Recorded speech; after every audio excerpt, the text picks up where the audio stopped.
I have Suzanne d'Entremont, the District Executive Director for the Tri-County area of Nova Scotia, which is in the eastern end of Canada.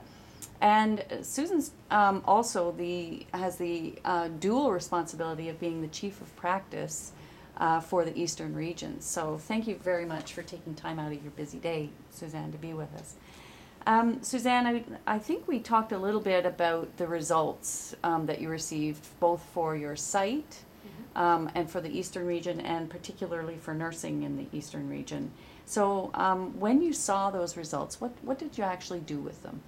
Well, for the site results, and we have home support as well, we looked at those results for nursing, and I brought the nurse managers in and we went through the results together. And looking at those results, we talked about how we felt about them, and we were quite pleased with the results. However, also understanding that, we have people engaged, can we move them up a level, and what could we do about that? The other thing that we felt was important was to go back to the staff and tell them what the results were, because so often surveys are done and the results often aren't shared with the staff, or maybe it'll be a couple years later, and we had staff voice that and had asked questions about, well, we did this engagement survey, are we going to get to see the results? They were curious about it. And so the nurse managers took time in staff meetings to review the results and to speak to them about engagement, and to kind of get ideas from them as well as to what might contribute to further engagement from them, what the kinds of things that they saw, and looking at the negative results, what we could do about those things. And so they came up with things like they felt that there should be more face-to-face meetings because of the kind of work that we do. They felt that that would be beneficial. The other part that was interesting too is the whole thing around teamwork and building. There was a social committee that was struck up. They felt that they needed to get together socially, whether it turned into chats about work or not. It was important to them that that happened on a regular basis. We cover 3 counties, and the kinds of things that came from the 3 counties were somewhat different because of the geographical challenges related to that as well. But really good communication with the nurse managers and the frontline staff, and one thing that was important to them is they did want to know what the results were, and they felt that was important to have those shared with them as soon as possible, so we did that. So that was really good positive results around those things, and still working on those, still looking at the results, and getting feedback from the staff we felt was also important. Okay, good.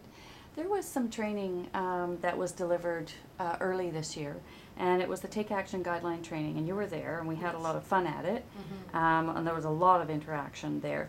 I think you mentioned that something specific had happened between you and one of the people that reports to you at the training. Yeah. Can you tell us a little bit about that? Yeah. One of the exercises was to use the guide. Take Action Solutions website? Yes, not just the website, but there was one of the tools, the names escape me, and it happened that I was doing that with one of my nurse managers. Was it Connecting with My Manager? Connecting with My Manager, yeah. Thank you. And so we took that and we worked on that together, and from that came that the meetings that we were having as a management team, as the nurse managers and myself and the admin support in the office, maybe it wasn't quite enough to fulfill what this particular nurse manager needed. And she's nurse manager for home support, the others were nurse managers for nursing. And it was felt that maybe we spent a fair bit of time on the nursing and not so much on the home support. And so we made plans from that for us to have meetings, just her and I together, so that we could just focus on the home support piece. And probably we would have gotten to that kind of communication at some point, but that tool enabled us to be able to work through that and to come up with a solution that would work for both of us.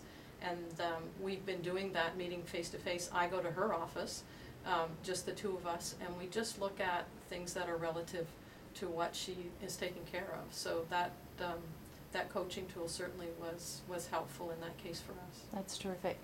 Do you think that the more frequent interactions that you're having with her and the specific conversations that you're having with her are causing her to be more engaged?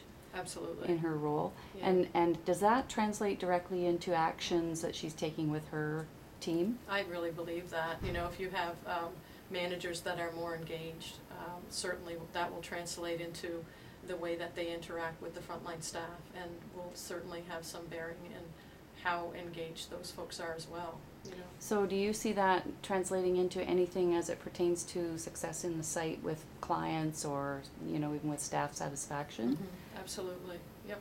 And engaging the staff in those kinds of communications and those kinds of conversations as well, being familiar with that, using the tools that we have on the Take Action Solution website as well. It wasn't all that long ago that a nurse manager was telling me about a situation that had come up at the site. It was a problem, and she went on the site, used the resources that were on the site, and they were able to work through the problem using the Take Action Solutions site.